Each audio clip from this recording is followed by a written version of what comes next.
번째 키워드가 에그테크인데요. 네. 네. 에그플레이션 이런 얘기 우리가 많이 들었습니다. 그렇죠. 에그테크는 뭐 계란 사서 재테크하는 겁니까?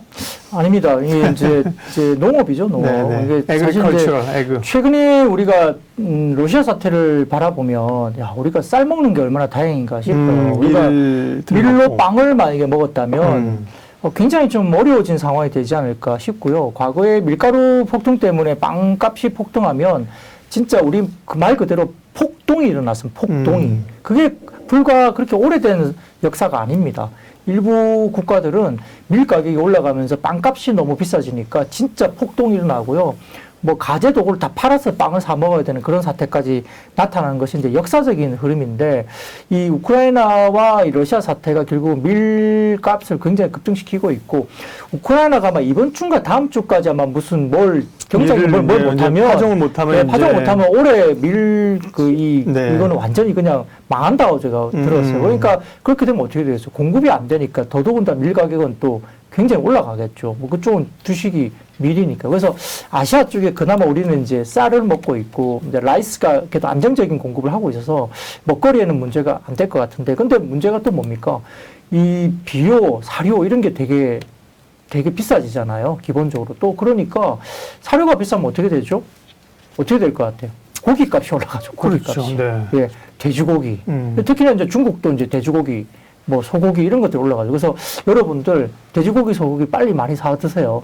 가격이 아마 올라갈 것 같아요. 돼지고기, 소고기 가격이. 지금도 뭐 영향이 또 미치겠지만 분명히 사료 가격 때문에 아마 돼지고기나 소고기 가격을 올릴 가능성이 높습니다. 그래서 이 식량난이 올해 같은 경우는 꽤 아마 여름 넘어가면서 식량난이 꽤 이제 우리나라는 좀 안 그럴 수 있지만은 글로벌로 본다면은 식량난 관련된 이슈가 상당히 좀 부각이 될 가능성이 좀 있어 보인다고 볼 수가 있고요.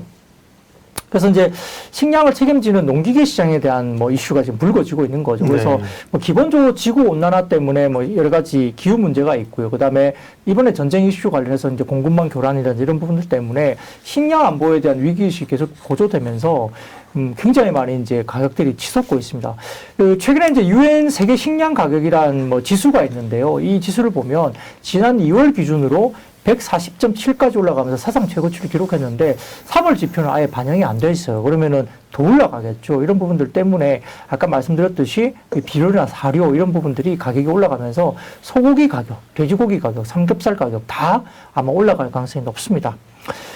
대내외 환경 따라 이제 뭐 농업 생산성이나 아니면 작업 효율성을 제고하자는 욕구가 커지겠죠. 왜냐하면은 인건비가 많이 들어가기 때문에 생산성이나 효율성 이런 부분들, 그리고 이런 게 많이 올라가고, 또 미국의 농부들 뭐 이렇게 인터뷰 기사를 보면 미국도 이렇게 뭐랄까 뭐 가격이 올라가니까 미국 농부는 좋겠네 생각하겠지만 또 그렇지 않습니다.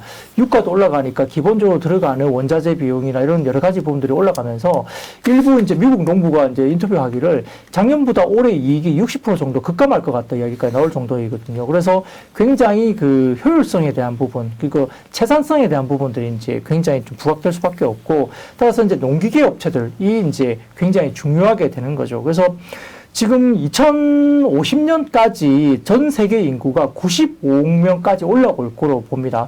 우리나라는 다소 이제 출산 인구가 조금 더 줄고 뭐 이러면서 약간 출산 안 한다 이야기 나오지만 전 세계적으로는 인구가 95억 명까지 예상된 거 있어요. 그래서 그렇게 되면 기본적으로 농업의 생산량이 약 69%에서 70% 정도까지 생산량이 늘어나야 되는 기준입니다. 그러면 농업 인력은 점점 더 줄어들고 있죠. 누가 뭐 농사 지으러 가겠습니까? 글로벌리 다 이제 그런 것들은 인력은 정도 줄어들고 있죠. 그렇기 때문에 자동화가 계속 요구가 되는 거죠. 그래서 제가 이제 농기계 관련된 준비를 하면서 보니까 이 농기계가 자율주행이 된다고 하는 거예요. 아, 그래요? 농기계가 자율주행이랍니다. 왜냐면 뭐 드론 가지고 농약 뿌리고 막 이러잖아요. 네, 맞습니다. 그래서 트랙터나 뭐 양기 이런 것들도 다 요즘엔 자율주행으로 간다고 하니까 우리가 뭐 테슬라만 쳐다보고 자율주행 생각했는데 자율주행이 되는 거예요. 근데 테슬라는 뭐 교차로도 있고 사람들이 워낙 많이 다니면서 뭔가 이게 있으니까 자율주행이 좀 힘들겠지만 이 농기구는 더 가능할 것 같아요. 밭이나 논에 가가지고 예를 들어서 농기구 하나 세워놓고 자율주행하면 뭐 인식되는 그 다른 어떤 걸림돌이 그렇게 많지 않잖아요. 뭐 예를 들어서 적어도 뭐 앞뒤, 그러니까 전진 후진만 그렇죠. 자율주행이 되더라도 괜찮고요. 그다음에 앞에 뭐 방향 인식만 그렇죠. 장애물만 인식하면 되니까. 장애물 인식하면 되고 전진 후진만 자율주행이 돼도 상당히 큰 뭐 그게 될 수 있겠다 생각이 들더라고요. 네. 그래서 그런 것들이 실질적으로 원격 모니터도 되고요. 네. 요즘에 앱으로도 이제 농기계를 이렇게 한다고 합니다. 그러니까 스마트 앱으로 해가지고 네. 농기계를 또 원격 모니터링도 할 수 있다고 하고요. 그 다음에 자율주행도 가능하다 보니까 우리가 농기계 관련해서 야, 이게 아주 옛날 산업이라고 생각하지만 아주 고도화된 그 선진화된 게 있는 거죠. 그래서 지금 우리나라 같은 경우는 이제 작년 기준입니다. 농기계 수출액이 약 14.7억 달러. 그러니까 2021년 기준으로 봐서는 2020년 기준 대비 약 44%나 농기계 수출 굉장히 커졌다고 하고요. 트랙터 같은 수출도 10.9억 달러까지 올라오면서 사상 최대를 찍었다고 해요, 작년에. 그러니까 이 농기계 수출이 만만하지 않는 거죠. 그래서 지금 내수 시장 같은 경우도 스마트 농기계라든지 아까 친환경 농기계 중심으로 신수요가 창출되고 있고, 그 다음에 해외 시장은 미국이 이제 특히 이제 북미 지역을 중심으로 커지고 있고, 그 다음에 캐나다, 호주 이런 쪽으로 농기계 수출이 굉장히 증가한 추세를 보이고 있다고 합니다. 그래서 국내 수요업체 같은 경우는 매출 상승에 의해서 EPS 상승도 되고 있고 밸류에이션도 뭐 워낙 저평가되어 있는 밸류가 생각보다 자율주행이라든지 신기술이 들어가면서 밸류업도 되는 거죠. 그래서 이런 부분들 때문에 상당히 좀 주목을 받고 있는 상황이고요. 그래서 최근에 가장 핫한 게 제가 말씀드린 대로 자율주행 트랙터입니다. 그래서 지금 보다 편리하고 당연히 이제 농업 생산량이 올라갈 수 있는 부분인데요. 사람도 필요 없죠. 그리고 인건비도 줄겠죠. 이런 부분에서 전 세계 지금 자율주행 트랙터 시장 규모가 올해 기준으로서는 193억 달러라고 하고요. 이게 2032년까지 10년 뒤에는 261억 달러로 급성장할 걸로 보입니다. 그래서 아까 말씀드렸던 북미 시장 내에 자율주행 트랙터 시장이 되는 거고요. 가격 경쟁력, 자동화 기술력 때문에 격차를 줄이고 나가는데 이게 자율주행도 트랙터가 지금 벌써 4단계까지 구현이 된다고 하거든요. 1, 2, 3, 4단계가 있는데 4단계까지 구현이 됩니다. 근데 뭐 단계별로 어떤 단계냐를 다 설명하기엔 저도 이제 기술적으로 좀 힘들기도 하고 이 시간도 없기 때문에 어쨌든 지금 구현되는 건 4단계까지 올라왔다고 하는데요. 이게 4단계까지 구현이 되면 인건비 기준으로서는 20%가 인건비가 줄어든다고 합니다. 근데 글로벌리 지금 대형 트랙터를 하고 있는 1위 업체가 존 디어라는 회사입니다.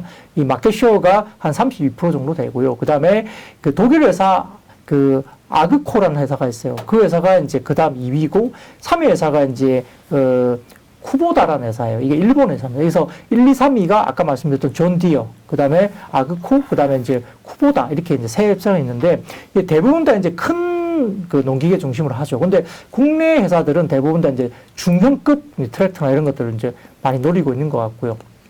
그래서 이제 이런 부분들 때문에 아마 대형 그리고 이제 자율주행과 관련된 부분들은 굉장히 빠르게 급성장하고 있는 부분인데요.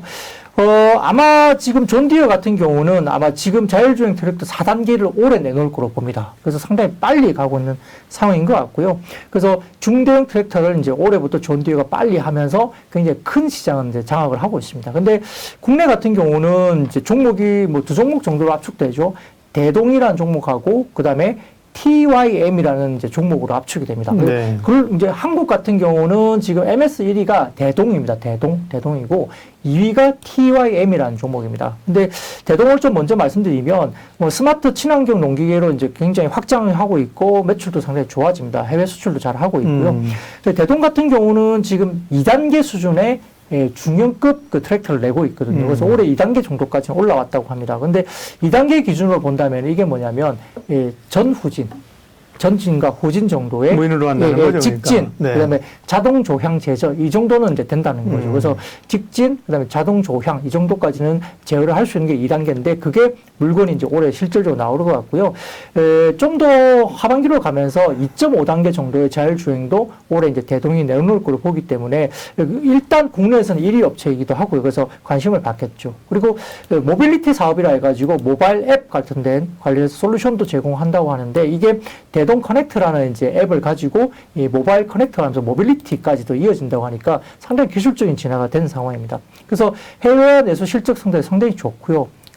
올해 같은 경우는 작년 대비 매출이 한 15.6% 또 증가할 거로 보이고 영업이익 같은 경우도 작년 대비 31% 증가할 것으로 보고 있습니다. 그래서 영업이익 기준으로 본다면은 올해 작년 대비 31% 증가하면서 이익단 기준 약 한 500억 정도 추정이 되고 있기 때문에 PER로 본다면 약 한 7.3배 정도 거래가 되고 있죠. 아직도 아주 비싼 밸류는 아닙니다. 그래서 상당히 좋아지는데요.